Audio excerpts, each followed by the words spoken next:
नमस्कार दर्शक बंधु आपण मैंने आज सेल्रे देखा पाइबे तो जिते बड़े राति हो चिकी और पूरा परिवार समस्त मिसिकी गोटे स्थान में बेड तैयारी कर लगी पड़े सुगंध तंकर बहुत ही मन दुख कर जयेश तो ए रुई को अधिक टंका देवाक राजी होमती जदि से अधिक टंका दे ए रुई ए घर को पुणी थे बिकिदेव आम के आम घर को फेरी पाइबानी एमती कहीके सुगंध माँ तक चिंता कर चिकिता माँ तुम जमा भी चिंता करना आए राति तुम शोपड़ सका आम कि गोटे व्यवस्था निहाती कहवा एमती कहीके चिकिता समस्त को बुझाऊँ एपटे रुई आसिक सेठारे पहुँच जाती एपटे मो आखिरे लंका गुंड पड़ी तुम समस्ते एमती शांति शोवाई केमती चिंता कर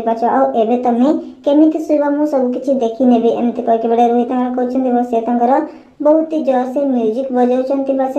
एपटे कामिन जाकि म्यूजिक को बंद कर दौरान रुई कंटार बिछना आनुंट तुम मैंने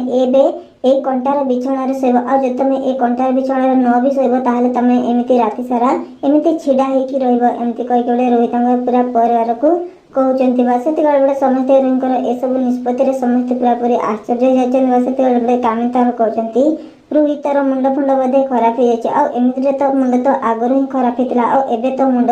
पूरापूरी पागल हो गलुणी तू एमती कहीके कामिन बहुत ही जोर से रागिकी एपटे रुई को गाड़ी कर चिकी किसी भी कर राम जापटे रूम को एवं से जयेश बेस आसपटे